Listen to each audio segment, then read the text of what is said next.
Yannick Noah change totalement de look et un sacré coup de jeune.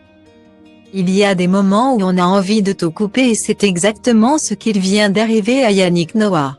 L'ancienne star du tennis en avait visiblement assez de sa coupe de cheveux.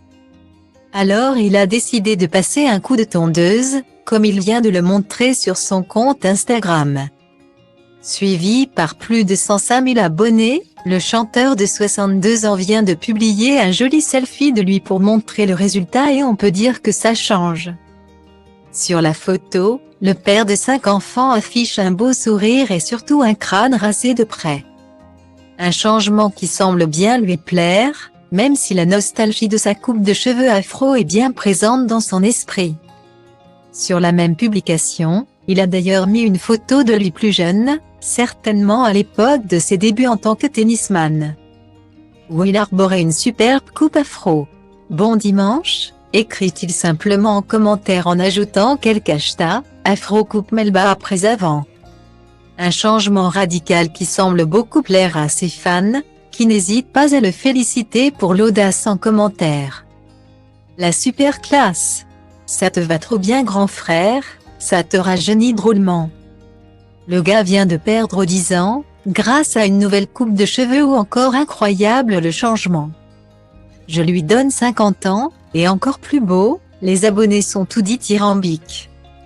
Style diva place holdé à 1 et à 1, 8 300 px, minimum et 250 px, at media screen end, minimum 8. 990 px, div. À place holdé à 1 et à 1, 8 620 px, minimum et 350 px, style. Nouvelle coupe donc pour Yannick Noah, qui se fait plutôt discret ces derniers temps. Notamment sur le sport et la Coupe du Monde, lui que l'on sait amoureux du football. Il s'est exprimé sur l'événement, qui se tient au Qatar en ce moment, en novembre dernier pour indiquer son malaise vis-à-vis de cette compétition. On en parle aujourd'hui, alors que ça fait 6 ans qu'il fallait en parler. Je me souviens en avoir parlé il y a quelques années. Au début. Et puis bien entendu, c'était un peu Don Quichotte. Je me suis dit, je n'en parle plus. A-t-il déclaré au micro de l'émission Europe 1 Sport, avant de conclure sur le sujet, ce sont les politiciens et ceux qui ont décidé que ça allait se passer là-bas à qui il faut poser la question. Dénonce-t-il. Maintenant, c'est trop tard.